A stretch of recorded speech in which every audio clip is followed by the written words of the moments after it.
안녕하세요. 만화 애니 웹툰 커뮤니케이션 커뮤톡입니다. 오늘은 드래곤볼 만화책 최고의 떡밥 크리링 천진반 누가 더 강할까를 주제로 영상을 만들었습니다.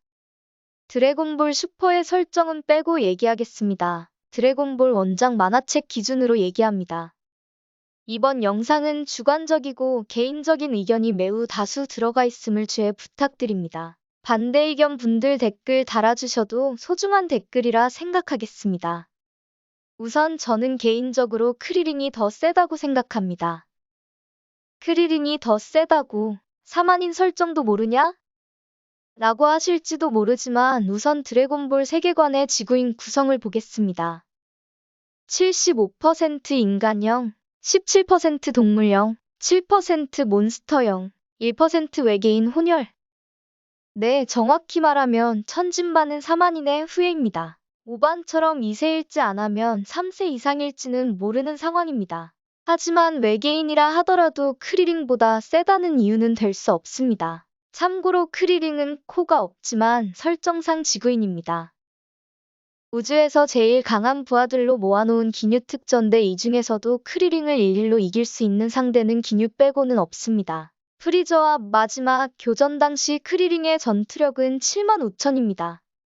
이 당시 주요 외계인들의 전투력을 살펴보겠습니다. 기뉴 특전대는 자료마다 전투력이 달라 제일 높은 수치를 가져왔습니다. 실제로 전 우주를 찾아봐도 크리링보다 강한 외계인은 별로 없다는 걸 알 수 있습니다. 천진반이 외계인의 후손이기에 크리링보다 강하다는 건 성립하지 않습니다. 애니메이션에 나오는 기뉴 특전대 개왕성 침공은 정사가 아닙니다.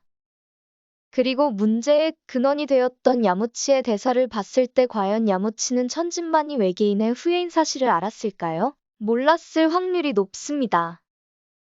지구에서 자란 외계인들은 자신의 출생의 비밀을 모르는 채 살아가는 경우가 많습니다. 혹 천진반은 알고 있다 하더라도 동료들에게 얘기를 안 했을 확률도 높습니다. 드래곤볼 세계에선 눈 세계가 놀라운 사실이 아닙니다. 단 한 명도 그걸 이상하게 생각한 사람은 없었습니다. 국왕도 개인 판국입니다.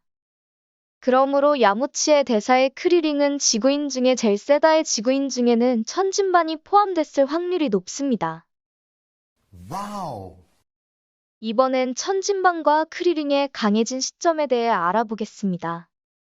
라데치 침공 당시와 베지터 침공 당시에는 원작과 설정에서 천진반과 크리링의 전투력을 알려줍니다. 나메크성 이전 당시에는 크리링은 한 번도 천진반보다 강했던 적이 없습니다. 하지만 천진반은 베지터 침공 당시 네퍼에게 조기 죽음을 당하고 한동안 활약이 없는 반면 크리링은 베지터와의 교전과 나메크성에서도 맹활약을 합니다.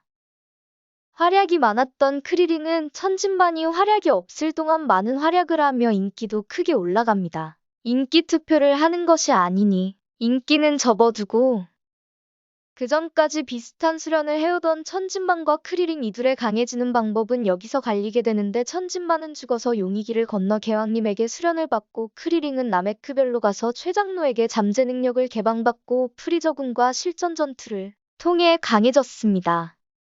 드볼 팬분들이 논란이 생기게 되는 점은 바로 이 부분입니다. 최장로에게 잠재 능력 개방, 개왕님에게 수련, 여기서 누가 더 강해진 거야? 저는 이 부분에서 크리링이 월등히 강해졌다고 생각합니다.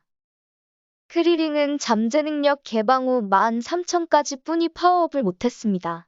하지만 프리저와의 생사를 넘나드는 격전을 통해 더욱 큰 파워업을 해냅니다. 최장로가 파워업을 해준 것은 계기만을 만들어준 것뿐 그 계기로 인하여 실전에서 멈추지 않고 계속 성장하고 있다는 얘기가 됩니다. 최장로가 힘을 끌어낼 때 13,000, 프리저 교전 75,000, 최장로가 끌어내준 힘은 진행형입니다. 베지터의 대사에서 계속 진행 중인 사실을 알 수 있습니다. 13,000이라는 전투력은 손오공이 187일간 개왕성에서 수련을 한 것보다 전투력이 높습니다. 물론 개왕권까지 쓰면 16,000까지 가능합니다. 3배는 24,000이지만 이건 자멸행위라고 봐도 무방합니다. 물론 천진반은 개왕성에 266일을 있었으므로 50보다 오랜 기간 수련을 했지만 개왕권을 익히지 못했습니다. 개왕권은 오래 있는다고 배울 수 있는 기술이 아니었다는 거죠. 작중 한 번도 나오지 않았습니다. 손오공 187일, 천진반 266일. 4분의 1 정도를 천진반이 오공보다 오래 있었기 때문에 천진반의 전투력은 12,000에서 15,000 정도 예상할 수 있습니다. 이럴 일은 없다 생각하지만 천진반이 개왕권 3배까지도 무리 없이 쓸 수 있다. 그래도 전투력 45,000입니다. 크리링 75,000 vs 천진반 45,000 개왕권 3배. 여기서 한 번 더 양보해줘 보겠습니다. 파워 인플레로 인해 천진반도 개왕권 3배를 쓴다면 75,000까지 올라간다 칩시다. 노멀 75,000 vs 개왕권 75,000은 장기전으로 갈 것이고 무조건 체력 소모해서 노멀 75,000이 이깁니다. 크리링 승리.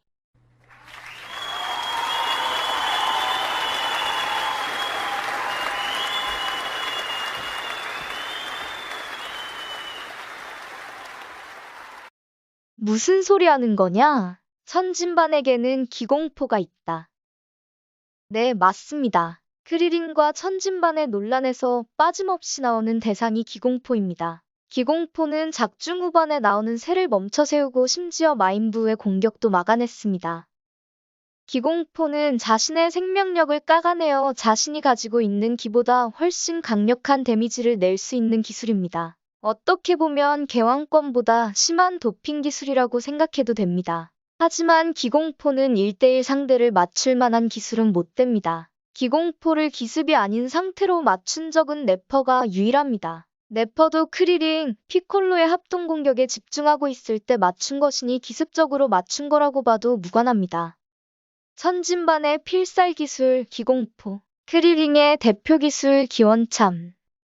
두 기술을 비교해 보겠습니다. 둘 다 서로를 맞추면 상대를 죽일 수 있는 기술입니다. 기원참은 실패 후 리스크가 거의 없고 연달아 막 사용 가능하지만 기공포는 실패 후에는 패배라고 보시면 됩니다. 기공포를 네퍼에게 쏠 때 가만히 있던 베지터는 기원참을 보자 피하라고 일러줍니다. 천진반과 크리링의 전투 센스는 어떨까? 천진반은 한 번 본 에네르기파를 따라하고 사요권이나 사신권 같은 특이한 기술을 쓸 수 있습니다. 기술적인 면에선 크리링보다 높을 수 있지만 임기응변에 약합니다. 반면 임기응변의 달인 크리링입니다. 자신보다 항상 강한 상대와 싸우지만 정면 돌파할 생각은 안 하고 어떻게 해야 더 효율적인지 항상 생각합니다. 천진반은 강하지만 너무 정석대로만 싸우는 느낌이 있는 반면 크리링은 온갖 비거, 한 짓도 서슴지 않고 머리를 써가면서 싸웁니다. 이 장면 말고도 도도리한테 도망칠 때 장면도 있지만 너무 많은 것 같아 생략하겠습니다. 서로가 전투력이 비슷할 경우 전략성이 좋은 크리링이 유리하다고 생각합니다. 그럼 마지막으로 요약해 보겠습니다. 1. 야무치가 천진반이 외계인인 줄 몰랐을 확률이 높다. 2. 외계인이더라도 크리링보다 강할 것이라는 보장은 없다. 대부분의 외계인은 크리링보다 약하다. 3. 최장로의 잠재 능력 해방은 진행형이고 개왕님의 수련을 뛰어넘는다. 4. 기공포는 1대1에서 맞출 만한 기술이 못되며 실패 시 패배이다. 5. 기술이 천진반이 많을지도 모르지만 임기응변에서 크리링이 강하다. 비슷한 전투력이라면 크리링이 유리할 것이다. 마지막 크리링의 승리 이유.